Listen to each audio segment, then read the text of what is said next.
Buenos días a todos y todas, gracias por acompañarnos el día de hoy. Hoy estará presentando el psicólogo Omar Matus de la Unidad de Promoción de la Salud Psicológica y el título de la presentación del día de hoy será cómo llevar a la hoguera la procrastinación y mi estado de ánimo apocalíptico. Cuando quieras, Omar, puedes comenzar. Muchas Ok, gracias. sí, en primer lugar agradecerte, Cintia, agradecer a todos los participantes que nuevamente están con nosotros. Un tema que es bastante como hoy día está en la palestra, podríamos decir, está en el proceso actual de todo el estado de ánimo que estamos viviendo. Y también le puse este título en el sentido de poder que nuestros estudiantes también tengan ciertos elementos importantes como de estrategia o herramientas para, sobre todo, el tiempo que estamos viviendo en una pandemia mundial, ¿no? Entonces, si ustedes ven acá, la primera fotografía se relaciona un poco con esta hoguera, en este caso es como una fogata que está en la playa, y elegí el concepto de hoguera o elegí el concepto de fuego, porque considero que uno de los mejores ritos que yo considero fundamental dentro del proceso de quemar cosas es el fuego como elemento central del proceso cuando uno se encuentra como y quiere como hacer cambios en la vida de uno, hacer un antes y un después, qué mejor utilizar el fuego o qué mejor utilizar la hoguera para ese proceso. ¿Ok? Ese es como en primer lugar.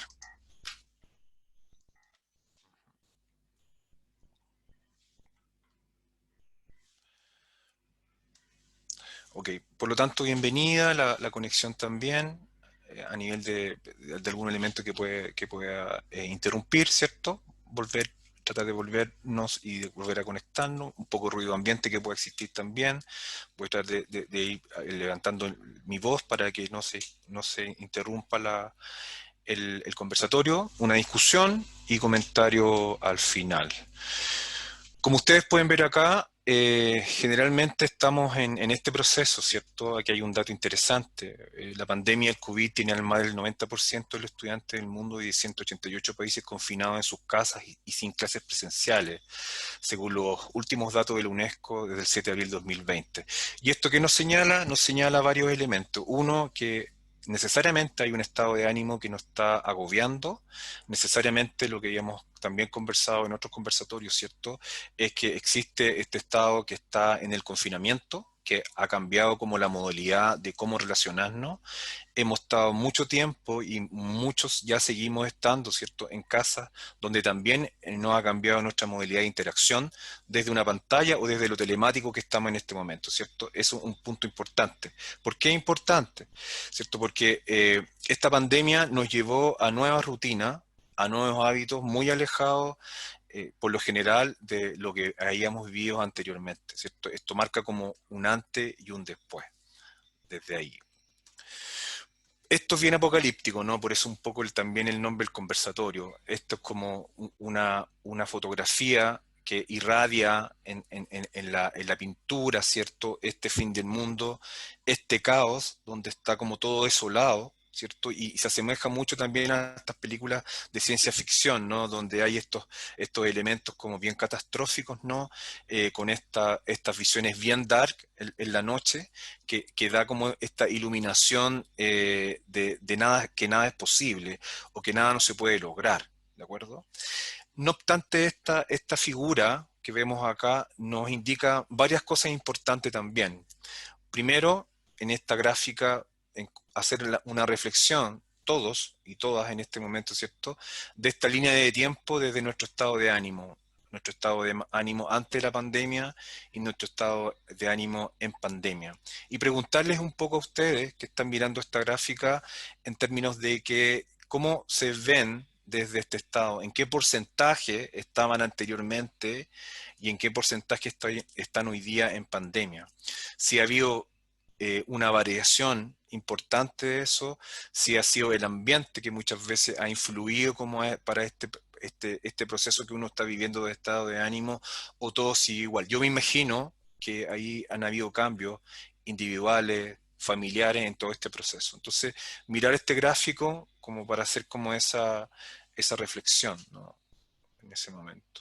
Si ustedes pueden verlo ahí, pueden reflexionar en términos de este porcentaje, porque de alguna u otra manera eso posibilita un elemento importante del proceso que uno pueda estar viviendo a nivel de Estado, ¿no? Ujú. Por lo tanto, la importancia de que debemos expresarnos hoy día, por lo general, en los estados de ánimo generales que estamos viviendo, nos encontramos muchas veces como en este túnel muy largo, muy oscuro, como sin ninguna salida, ¿no? Muy agobiados, ¿cierto? Y agobiadas por realidades internas propias, individuales también, y también familiares.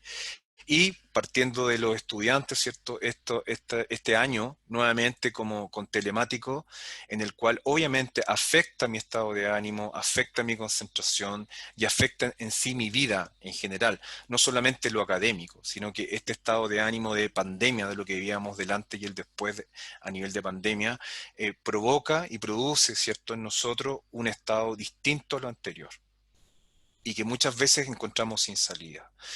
La buena noticia de esto, que este estado que tenemos todos, también yo lo puedo como relacionar con los otros de la misma manera, interactuar con los otros de la misma manera. Es decir, es una situación mundial que nos atañe a todos en todos los elementos que estamos mirando hoy, ¿cierto? Estamos en un mundo general, uno podría pensar antes de la pandemia, que no se conversa de lo que uno se encuentra sintiendo o creyendo de uno mismo. Generalmente uno debiera pensar que la pandemia puso como el estado de ánimo debido a la pandemia misma, ¿no? Pero si uno se preguntara en el gráfico que veíamos, antes de la pandemia ya había esta sensación o este estado que uno tiene, ¿cierto? De las situaciones vivenciales propias o individuales que está en ese proceso. ¿De acuerdo? Entonces, cuando uno siente esto, puede pensar también que el otro también está en ese proceso, igual que yo. Entonces, estos íntimos secretos que nos puedan estar pasando en este momento, también es importante conversarlo. Y ahí hay un elemento interesante en nuestro estado de ánimo. En la medida que yo interactúo desde la conversación con los demás, en la medida que yo, ¿cierto?, abro este cofre de secretos, puedo, ¿cierto?, relacionarme con los otros y puedo empatizar también desde la conversación y del sentir desde los demás. Por lo tanto, la fragilidad es parte de todos y todas, ¿cierto? Y es muy sano darnos cuenta que esta fragilidad nos tiene como desde la incertidumbre, ¿no? Y ahí está el proceso como de la conversación, de cómo yo me abro a esta conversación, cómo yo siento las cosas que estoy viviendo y las voy expresando también hacia el otro. Por lo tanto, un elemento importante es gestionar nuestras emociones. Las comparto mis emociones. Comparto mis emociones con el otro, comparto mis frustraciones con los otros, comparto mis rabias también con los otros, comparto también estas emociones ¿cierto? De desconfianza que puedo tener, comparto también estas emociones de mucha rabia y ahí me permite de alguna manera evitar la soledad. Entonces, cuando nosotros gestionamos emociones, estamos en este proceso constante, ¿cierto? De darnos cuenta qué nos está pasando, qué emociones estamos viviendo. Y ahí surge algunos elementos importantes, pedir ayuda profesional, ¿cierto? Acá nosotros tenemos la unidad en caso de que cuando estén en situaciones complejas, individual, puedan como pedir ayuda, dado que el contexto que estamos viviendo es un contexto complejo en general. Y ese contexto nos lleva a que muchas veces no gestionemos nuestras emociones, sino que siempre estamos buscando como respuestas más racionales. Entonces, cuando gestionamos nuestras emociones, permite abrirnos a nuevas vivencias con los demás. Dentro de todo este caos del cierto que hablábamos, el humor es importante reírse también de uno mismo, de uno misma, de las situaciones que uno va viviendo, ¿ya? E independientemente de la situación real que estemos, ¿cierto? Uno puede fácilmente quedarse constantemente con un estado de ánimo negativo. Y el humor acá, o lo lúdico, o el arte, ¿cierto?, cobra algo esencial, cobra algo diferente. Nuestro estado de ánimo puede ir cambiando en la medida que me sonrío, en la medida, ¿cierto?, que comparto con los demás, que hay situaciones en las cuales me llenan de humor, a pesar de lo trágico que podríamos ver en términos de lo que estamos viviendo. El nunca tanto es una palabra que yo ocupo mucho y lo trabajamos mucho también con mis alumnos y en sesión con los estudiantes, que tiene que ver que muchas veces les damos mucha importancia a las cosas que vivimos. Y el nunca tanto es cuando yo comienzo como a disminuir o comienzo a bajar las situaciones que vivo, dándole una importancia no tan grave como yo pensaba que tenía. Y cuando le doy esta menos importancia, me posibilita también sentirme mucho más liviano en ese proceso. El escribir también es un elemento interesante en este estado de ánimo. Yo cuando puedo escribir, puedo relatar y hago ritos de las emociones que estoy viviendo y las leo y las releo, lo más probable es que uno vuelva a escribir nuevas cosas y uno se empiece y se encuentre con vivencias que antes uno no las tenía muy claras. Entonces, importante compartir las emociones, importante evitar la soledad, importante pedir ayuda en lo profesional, importante el humor, y importante esta palabra como el nunca tanto, ¿cierto? Y aún importante es escribir cómo me siento, que posibilita un rito, que posibilita esta capacidad que tengo, ¿cierto?, de poder expresarlo y vivirlo desde ahí. Por lo tanto, es importante cuando voy cambiando en este nuevo camino, como vemos acá en la fotografía, cambiar la creencia que uno tiene de uno mismo, de uno misma, ¿cierto?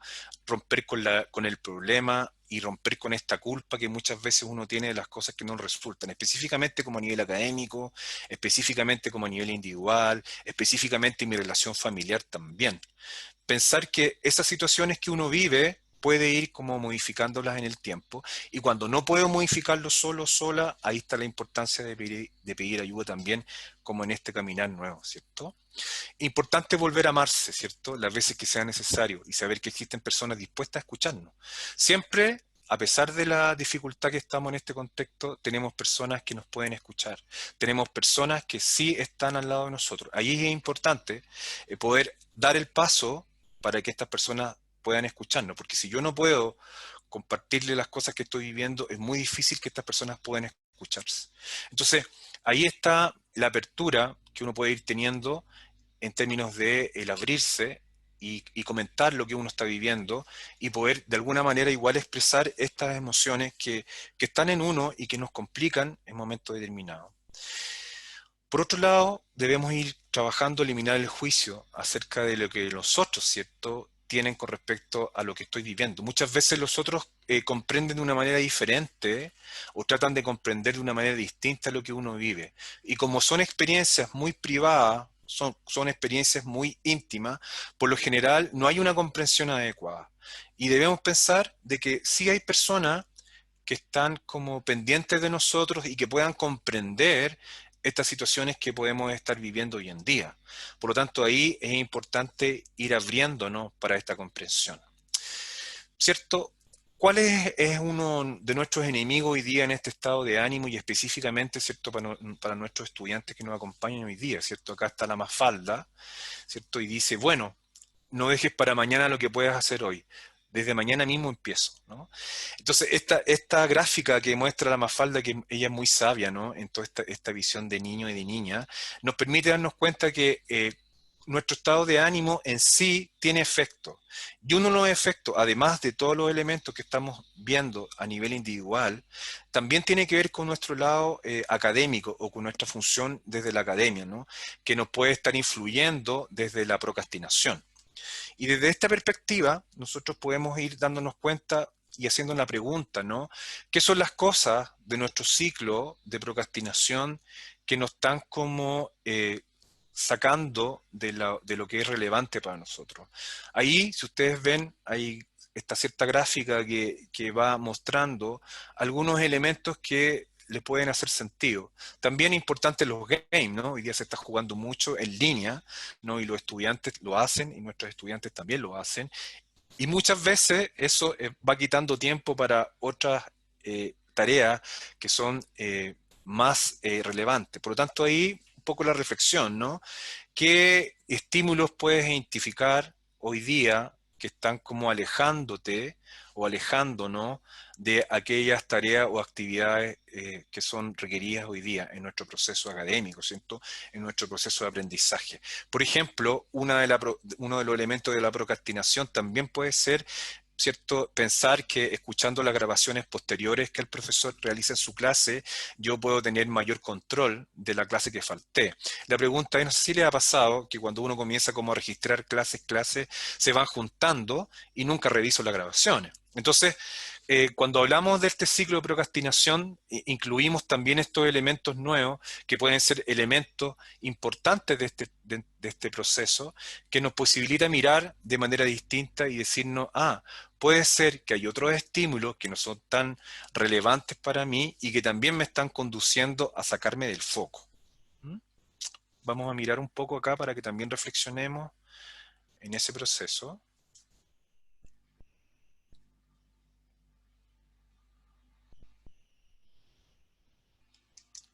Ok. Por lo tanto, identifiquemos nuestros estímulos relevantes, ¿cierto? ¿Cuáles serían? ¿Cuáles son desde ustedes? ¿Cuáles pueden ser? Mirémoslos. Revisar Instagram. Revisar Instagram. Ok. ¿Cuánto tiempo te consumen? Buena pregunta. De repente uno está en Instagram o está jugando en línea y no se da cuenta. A mí ¿Cuánto como tiempo 6 consume? minutos. 6 minutos. Sí, Ok. de tarea. Ok. ¿Cuándo aparecen? ¿Cómo? ¿Cuándo aparecen? ¿En qué momento aparecen esos estímulos? Instagram, Facebook, cuando uno dice, no, voy a tomarme un café y voy a estar 5 minutos y me demoro 15, 20 y después vuelvo y me cuesta concentrarme, ¿no? Sí, como que si ya estaba engrasado el motor, ahora no se desengrasó. Ok, ¿cuáles fueron las acciones realizadas? ¿Qué acciones realicé cuando me di cuenta que este estímulo estaba ahí, ¿no? Lo primero que uno hace es empezar a jugar o empezar a mirar Instagram o meterse a Facebook y hacer otra acción distinta, ¿ya? Entonces, cuando uno va tomando conciencia de las acciones que uno realiza, uno se va dando cuenta cuánto tiempo y qué estoy haciendo con estos estímulos relevantes. Y, por último, ¿qué resultados obtuve cuando hice esta procrastinación? ¿Qué resultados uno obtuvo? ¿Cierto? Por lo general, me dediqué mucho tiempo a eso y lo perdí. Me pasa muchas veces, me pasaba antes y me pasa hoy día también, pero antes como tenía mi pizarra blanca en la oficina, comenzaba como con los estudiantes a ver cuánto tiempo le dedicaban como a la actividad extraprogramática. Y después veíamos en esa misma pizarra cuánto tiempo le dedicaban a desarrollar las guías o a estudiar. Y uno se iba dando cuenta cuando empezaba uno a graficar que estaba mucho tiempo con actividades extraprogramáticas, que está bien porque estamos en la universidad, pero muy poco tiempo con los estímulos o las actividades relevantes que debieran trabajar, que son tareas, que son lectura. Y en este caso es como ir haciendo en las clases, excepto telemática, los elementos más importantes. ¿Qué apunte estoy tomando en el momento para no volver a ver la grabación y esta pueda formar parte de la procrastinación? Es decir, me empiezo a juntar, me empiezo a juntar, me empiezo a juntar, me empiezo a juntar grabaciones. ¿Mm? Si este cuadrito ustedes lo ven y se hace la pregunta que estamos viendo ahora, me posibilitan mirar de manera distinta también qué elementos me pueden estar faltando o qué mirada puedo hacer que sea distinta a lo que estoy mirando, ¿cierto? ¿Cuáles son? ¿Cuánto tiempo te consumen esos estímulos irrelevantes? ¿Cuáles fueron las acciones realizadas? Es decir, dejaste de estudiar algo, te fuiste un rato pensando que iban a ser 5 minutos y fue media hora, ¿y qué resultados tuvieron? Los resultados finales, por lo general siempre en lo que es procrastinación, es dejar y abandonar la actividad que estoy teniendo y voy juntando otras actividades irrelevantes. Un elemento interesante, acá vemos a esta señora, ¿cierto?, tocando piano. Me acuerdo que en mi época de estudiante hacía muchas clases de piano y me pensaba como en este cuadro de qué objetivos me puedo ir yo identificando o estableciendo, dado mi estado de ánimo actual, ¿cierto? Este estado de ánimo que está y nos cubre muchas veces en un ambiente bien caótico. Entonces, si lo pienso de esa perspectiva, tengo que estar pensando en un objetivo propio que a mí me permite y me diga, este objetivo me hace sentido. En este caso, el objetivo de ella era tocar piano. Y un objetivo que sea realista, tocar obras simples de Mozart. Ella no podía tocar obras muy grandes y muy largas tampoco, porque el nivel de lectura era más básico, ¿cierto? Por lo tanto, preguntémonos qué objetivo propio puedo realizar, qué objetivo realista puedo realizar, en qué tiempo lo puedo realizar, ¿cierto? Y que sea desafiante. Por ejemplo, ella cambió las horas de 11 con las amigas que tenía para dedicarle tiempo a este estudio. Es decir, cuando uno desafía, es importante darse cuenta que debo ir teniendo claridad en que voy a renunciar a otros elementos para alcanzar los objetivos que quiero desarrollar. No puedo estar pensando que en lo desafiante todo va a estar como en un statu quo, todo va a estar, ¿cierto?, en una zona de confort. Necesariamente tengo que desafiarme para alcanzarlo. Y por otro lado, ella también hizo una medición, ¿cierto?, de aquellos avances que iba teniendo. Y, por ejemplo, cuando empezó a medir eso, lo planteó desde los 12 compases, que cada día podía estudiar, ¿cierto?, en la semana, y tocarlo fluidamente. Entonces, un elemento importante en el desarrollo que estamos pensando también es que mi objetivo sea propio, que mi objetivo sea realista, que me desafíe y que yo lo pueda medir. Si no lo puedo medir, me es imposible mirarlo de acuerdo a lo que estoy realizando. ¿Y por qué es importante? Porque no es el mismo estado de ánimo que teníamos anteriormente. Y no es el mismo estado de ánimo porque ustedes y yo tenemos experiencias también individuales, propias, familiares, que nos afectan y nos están afectando hoy día. Entonces, si vemos estos dos elementos, estado de ánimo y procrastinación, lo vemos como una dualidad que está fluctuando constantemente. Y ahí teníamos que tener ojo. ¿Por qué? Porque fácilmente yo podría ser absorbido o podremos ser absorbidos por mi estado de ánimo y donde la procrastinación pasa a ser parte de un protagonista esencial. Entonces, está dado todo para ver Netflix, está dado todo, ¿cierto?, para Instagram, está dado todo para no entrar a clase, está dado todo para que yo en este sistema de mi estado de ánimo me haga indiferente a las cosas, no obstante voy a ir juntando en el tiempo. Por lo tanto, pensemos en qué objetivos pueden tener ustedes hoy día propios. Pensemos en qué objetivos pueden ser realistas para ustedes hoy día, con todo este sistema que estamos viviendo. Pensemos en qué elementos importantes pueden ser de desafío hoy un día en el cual ustedes están viviendo y cómo lo podríamos ir midiendo en el tiempo. Propio, realista, desafiante, medible y que sea siempre un objetivo específico. Propio, realista, desafiante, medible y específico. Por lo tanto, este es un nuevo escenario, ¿cierto? ¿Cómo mido y cómo voy viendo estos pros y contras de lo que estamos trabajando recién? Importante, conciencia del esfuerzo. Si no tengo conciencia de lo que estoy haciendo, si no estoy teniendo conciencia de los logros que estoy logrando, me es difícil captar la diferencia. Por lo tanto, tengo que ir desaprendiendo aquellas rutinas que anteriormente hacía y aprender rutinas nuevas y hábitos nuevos que me lleven, ¿cierto?, a este objetivo, que me lleven a cosas diferentes que estoy desarrollando, que me lleven, ¿cierto?, a estas metas que en un momento estaban y por ese motivo, con todo lo que estamos viviendo, ¿cierto?, me las sacan del foco. Entonces, el desaprender no deja de ser algo importante. ¿Por qué? Porque hemos aprendido de una manera a hacer las cosas. Y el desaprender es cómo lo voy transformando, cómo lo voy mirando de una manera diferente para que luego pueda ir logrando, ¿cierto?, en el tiempo, hábitos distintos que me lleven como a un plano diferente. También tengo que valorar las acciones de los profesores y profesoras que actualmente están haciendo, ¿cierto? Muchos de ellos tratan en lo posible, ¿cierto?, de hacer tecnología, de lograr ciertas visiones como nuevas en ese sentido, de proyectarse desde esa mirada en términos de lo que estudiantes necesitan. Y yo creo que en cada profesor hay acciones bien de convicción y bien de pasión, con equivocaciones, como todos, ¿cierto? Pero ahí es importante. Y confiar en el proceso de aprendizaje. Las condiciones no son las mismas presenciales, las condiciones no son las mismas en el cual uno podía interactuar de una manera distinta, donde el lenguaje no verbal existía, donde el profesor estaba, ¿cierto?, haciendo su clase y uno podría prestar mucho más atención. La pantalla hoy día agota constantemente, es un agotamiento constantemente que uno está teniendo, ¿cierto? Lo que disminuye la concentración, lo que disminuye también mi interacción con los demás. No obstante, son condiciones actuales y de alguna manera tenemos que ir desarrollándolas para adaptándolas, ¿no? Por lo tanto, un elemento clave de la autogestión que podemos tener es la autonomía. ¿Cómo yo voy logrando eso en mí? ¿Qué objetivos diarios y seguimiento voy haciendo de estos objetivos que estoy colocándome cada semana? ¿Cuál es mi ritmo del día? ¿Cómo lo puedo ir haciendo? ¿Qué elementos nuevos puedo ir haciendo? ¿Qué descansos puedo ir teniendo? ¿Me facilita descanso cada cierto tiempo, cada 15 minutos, cada 20 minutos, o puedo estudiar 3 horas? También, ¿dónde me es más fácil? ¿Puedo estudiar de noche? ¿Puedo estudiar de día? ¿Qué es lo que es más productivo? ¿Cierto? también puedo repasar las clases grabadas, siempre y cuando tenga un hábito y una rutina adecuada frente a eso. También puedo interactuar con el profesor, ojo, con las dudas que pueda tener.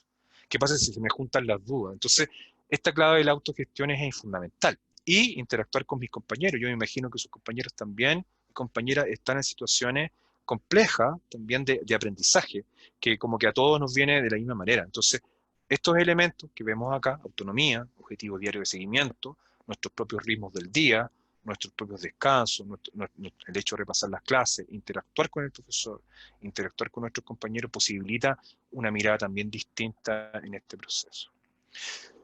Acá yo les muestro que es un método, que es el autorreporte, que posibilita también cómo ir mirándome, como en estos checklists que puedo ir haciendo también, y que nos da un pie como para ir dándome cuenta cómo puedo ir yo sabiendo lo que voy haciendo de forma adecuada en los tiempos. Y acá, si ustedes pueden ver y les puede servir, es un método más, ustedes pueden ir como también estableciendo otros métodos, me posibilita ir midiendo también, puede ser en Excel, que es mucho más concreto el dato, puedo ir yo, ¿cierto?, mirando los tiempos y puedo anotar las horas para que el día viernes a lo mejor pueda hacer un checklist de las actividades relevantes que hice y de la actividad irrelevante.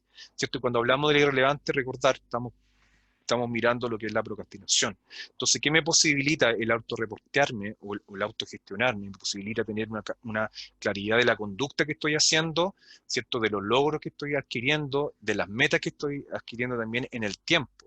Y eso, al mirarlo de esta manera, recordar que cuando yo miro un papelógrafo a lo mejor en el techo, un papelógrafo en la muralla, una pizarra, un Excel, una agenda, ahí tengo que ver desde a dónde yo miro, me posibilita que mi mente mire cosas, en vez de que mi mente se recuerde de cosas. Lo más probable es que cuando uno piense cosas, no sé si le ha pasado, no las hace. Entonces, cuando yo miro, yo observo este checklist, cuando yo voy observando en el tiempo este proceso, ¿qué es lo que me permite? Me permite, ¿cierto?, visualizar, ¿cierto?, los errores que estoy cometiendo y también me posibilita, ¿cierto?, potenciar aquellas actividades que debiera ir haciendo, ¿cierto? Porque en el tiempo no me voy a dar mucho cuenta si lo estoy pensando. Entonces, recordar, cuando miro una agenda, cuando miro un papelógrafo, cuando miro una pizarra, cuando miro un Excel, un Word, lo que yo quiera, ¿qué me posibilita a mí darme cuenta y hacer la ruta del checklist? ¿Ok? Entonces, es muy importante que en estos cambios que estamos trabajando hoy día en el conversatorio, nos posibilite ampliar esta mirada cada vez más en este proceso. ¿Ok? Acá hay un elemento de una estrategia, pero hay muchas más que ustedes le pueden acomodar a lo mejor de alguna otra manera. ¿Ok? Eso para que comencemos la discusión.